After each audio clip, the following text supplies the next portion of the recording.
Hello అండి. ఇంకా last వీడియోలో మహానంది చూసుకున్నాం గదా! ఇంక మహానంది దర్శనం అయిపోయిన తర్వాత ఒంటిమిట్టకొచ్చామండి. ఇంక అక్కడికి ఒంటిమిట్ట దగ్గర టెంపుల్ అయితే చాలా బావుంది. నేను గూడా ఫస్ట్ టైమ్ వెళ్తున్నా అనమాట.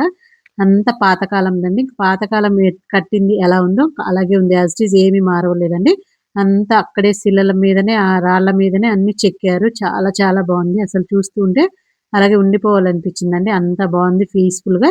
ఇలాంటి గుమ్మాలొచ్చేసి 3 ఉన్నాయండి. 3 ద్వారాలు. 3 ద్వారాలలో 2 క్లోజ్ ఉన్నాయి. ఒకటి మాత్రమే ఓపెన్ ఉంది. ఈ శిలాలలో మనం కూర్చోవడానికి వీలుగా ఉండేటట్లు గూడా చెక్కారనమాట. శిలలకి, ఆ రాళ్ళకి అంతా చెక్కారు.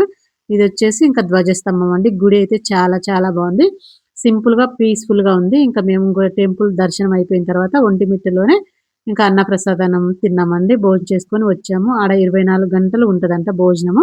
సింపుల్‌గా పప్పు, రసము, సాంబారు పెట్టి అప్పడాలు వేసి పెట్టారనమాట. భోజనం కూడా చాలా బావుంది. గుడైతే టెంపుల్ చాలా చాలా బావుంది.